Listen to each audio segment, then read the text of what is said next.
Channel وقت کی آواز کو سبسکرائب کریں اور بیل آئیکن دبائیں۔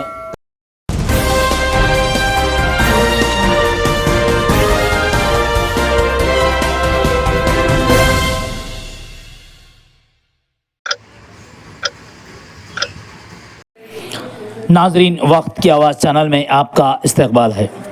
ناظرین، آج ادونی شہر میں حضرت سید شاہ طاہر قادری رحمۃ اللہ علیہ کا 331واں عرس شریف منایا جا رہا ہے۔ آج 19 نومبر 2024 کو بروز منگل جلوس سندل بعد نماز مغرب مسجد پورہ سے برآمد ہو کر درگاہ شریف پہنچے گا۔ 10 بجے شب ترئی مشاعرہ کا انعقاد عمل میں آئے گا۔ بروز چہارشنبہ 20/11/2024 کو عرس شریف ہوگا۔ بروز جمعرات 21/11/2024 کو زیارت مبارکہ ہوگی، جس میں بعد نماز فجر قرآن خوانی، سلام و فاتحہ خوانی و تقسیم تبرک ہوں گے۔ ناظرین، ادونی شہر کے مشہور شاعر جناب محمد یوسف شماس صاحب ادونی کی جانب سے لکھی گئی تاریخ شہنشاہ ادونی حضرت سید شاہ طاہر قادری رحمۃ اللہ علیہ کو آپ لوگوں کے گوش و گزار کرنا چاہتا ہوں، سماعت کریں۔ 11ویں صدی عیسوی میں ملک دکن کو غوثیت سے 7 گہرائے تابدار نے روشن کیا، جنہیں سبا قادری کے ناموں سے یاد کیا جاتا ہے، جن میں سید شاہ عبداللطیف لاؤبالی الحموی رحمۃ اللہ علیہ کا اسم گرامی بھی شامل ہے۔ آپ کا مرقد انور قمر نگر کرنول میں ہے۔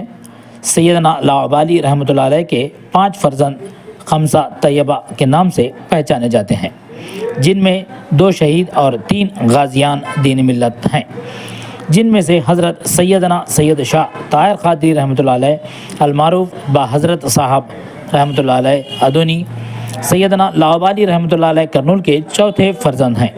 آپ سید برحق اور اویسی القادری کے لقب سے بھی مشہور ہیں۔ آپ کی ولادت مبارکہ کے وقت سیدنا لاؤبالی رحمۃ اللہ علیہ نے بعد از تکبیر و اقامت کے ارشاد فرمایا کہ میرا یہ فرزند غوثیت کے اعلیٰ مرتبے پر فائز رہے گا۔ آپ کا شجر و نسب 17 واسطوں سے سیدنا غوث الثقلین رحمۃ اللہ علیہ تک پہنچتا ہے۔ دور طفلی تا ایام جوانی آپ نے والد بزرگوار کی خدمت میں 20 سال صرف فرما دی۔ دور طفلی ہی سے مسعود خان، جو کرنول کے نواب عبدالوہاب خان کے غلام تھے، آپ سے بے حد الفت و انسیت رکھتے تھے اور آپ کے ہم عمر بھی تھے، ہمیشہ آپ کی خدمت بجا لاتے تھے۔ مسعود خان نے آپ سے گزارش کی کہ سرکار اس غلام کے حق میں ایسی دعا فرمائیں کہ وہ کسی مقام کا حاکم بن جائے۔ آپ نے ارشاد فرمایا کہ انشاءاللہ مشیت الہی سے ایسا ہی ہوگا۔ نواب عبدالوہاب کے انتقال بعد پھر مسعود خان نے آپ سے گزارش کی۔ آپ نے ارشاد فرمایا، اب تمہارا وقت آ گیا ہے، میرے یہ نالین لے کر امتیاز گڑھ ادونی کی طرف روانہ ہو جاؤ۔ حسب ارشاد وہ مختصر جمعیت کے ساتھ ادونی خلا میں داخل ہوئے تو وہاں کے لوگ رکاوٹ بن گئے، مگر لوگ جو ہی نالین مبارک کا مشاہدہ کرتے وہ دم بخود اور خاموش ہو جاتے، یہاں تک کہ رئیس وقت کو لوگوں نے معزول کر دیا اور سیدی مسعود خان کو ادونی کا نواب بنا دیا۔ سیدنا لاؤبالی رحمۃ اللہ علیہ کے وصال کے بعد مسعود خان کے اصرار پر آپ والدہ محترمہ جانب ادونی روانہ ہوئے۔ اثنائے راہ آپ کی والدہ محترمہ انتقال کر گئیں، جسے آپ نے راہ ہی میں دفن فرما کر اپنا سفر جاری رکھا۔ جب خلا امتیاز گڑھ ادونی میں آپ کا چرچا ہوا تو نواب مسعود خان ماں لشکر و احباب کے تشریف لائے اور اپنے محل میں ٹھہرایا۔ 1-2 روز قیام کے بعد آپ ایک معمولی مکان میں منتقل ہو گئے۔ آپ کا سلسلہ رشد و ہدایت جاری رہا۔ ہزاروں خاص و عام آپ کے حلقہ ارادت میں شامل ہو گئے۔ جب آپ کی پیری کا دور دراز تک چرچا ہوا تو کچھ معاصرین آپ پر شک کرنے لگے کہ شاہ طاہر قادری رحمۃ اللہ علیہ نے جب کسی سے خلافت ہی حاصل نہیں کی ہے تو یہ پیری مریدی کیسی۔ آپ نے ایک روز ان تمام کو دعوت دی۔ جب وہ یا ان کے نمائندے آ گئے تو آپ نے ان تمام کی آنکھیں بند کی تو یہ تمام ایک عجب ہی نظارہ کر لیتے ہیں اور خود کو روضہ غوث الثقلین میں پاتے ہیں۔ جناب سیدنا غوث پاک علیہ الرحمہ روضہ اقدس سے باہر تشریف لاتے ہیں اور سامنے سید شاہ طاہر قادری رحمۃ اللہ علیہ سر خمیدہ پے کر عاجز کھڑے ہیں اور تمام مراسم خلافت انجام پاتے ہیں۔ بعد اس کے تمام آنکھیں کھل جاتی ہیں تو خود کو اپنے مقام پر پاتے ہیں اور شاہ طاہر قادری رحمۃ اللہ علیہ میں بعد از خلافت کی تمام نشانیاں پاتے ہیں۔ اسی وجہ سے آپ رحمۃ اللہ علیہ کا لقب اویسی القادری مشہور ہوا۔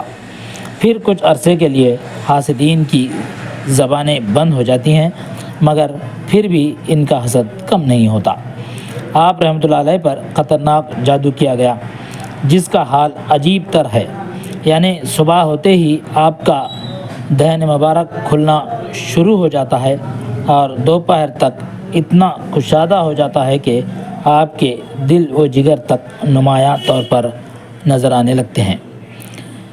زوال کے بعد منہ بند ہونا شروع ہو جاتا ہے اور وقت مغرب تک صحیح و سالم ہو جاتا۔ ایک سال یہی اذیت رہی۔ سیدنا لاوالی رحمۃ اللہ علیہ ایک شب خواب میں تشریف لاتے ہیں۔ جادو کی حقیقت کا اظہار کر کے وظیفہ اور طریقہ دفع سحری کی آیات بتا دیتے ہیں جس پر عمل پیرا ہو کر صحت یاب ہو جاتے ہیں۔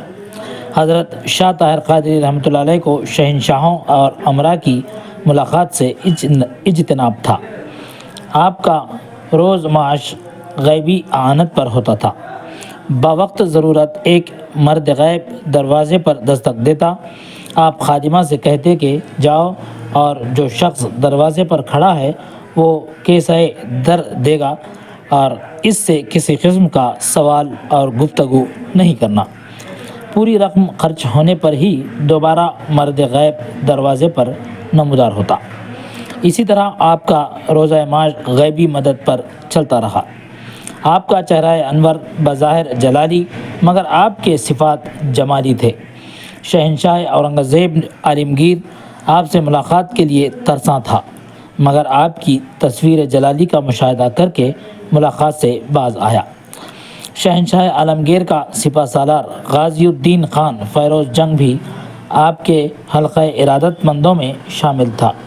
ایک دن غازی الدین خان نے شاہ طاہر قادری رحمۃ اللہ علیہ سے گزارش کی کہ ناچیز کا بیشتر وقت جنگ و جدل میں صرف ہو رہا ہے۔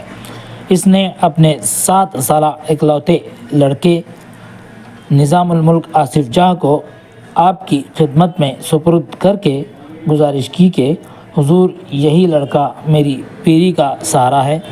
آپ نے اسے اپنی فرزندی میں قبول فرمایا اور اس کی تربیت کی۔ آپ نے اپنی انگشت مبارک سے نظام الملک کی پشت پر اسم الہی یا فتاح 70 مرتبہ تحریر فرمایا۔ چنانچہ تاریخ شاہد ہے کہ آصف جاہ نے دکن میں 70 جنگیں لڑیں اور اسے کسی بھی جنگ میں شکست کا سامنا کرنا نہ پڑا۔ اسی نے سلطنت آصفیہ کی بنیاد ڈالی اور یہ سلطنت تقریباً 250 سال تک ملک دکن کے وسیع و عریض علاقے پر عظمت اسلامیہ کا نشان بنی۔ اندرون جامعہ مسجد ادونی کے قلبی گنبد کے نیچے یہ غوثی وظیفہ اسم الہی یا فتاح نمایاں طور پر نظر آتا ہے۔ شعر و ادب میں آپ مخزن علم و عرفاں تھے۔ آپ میں ادبی فضیلت مکمل موجود تھی۔ آپ کو عربی، فارسی، دکنی اور ترکی وغیرہ میں دسترس حاصل تھی۔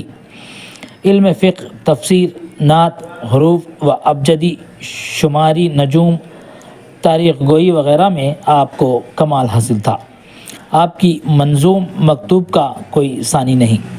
ادونی شہر کی تاریخی شاہی جامعہ مسجد کی سنگ بنیاد آپ کے ساتھ دیگر اولیاء کرام حضرت سید شاہ ولی رحمۃ اللہ علیہ، حضرت سید شاہ ولی رحمۃ اللہ علیہ، حضرت سید فرید صوفی رحمۃ اللہ علیہ اور حضرت سید گڈپلی ادروس صاحب رحمۃ اللہ علیہ نے رکھی۔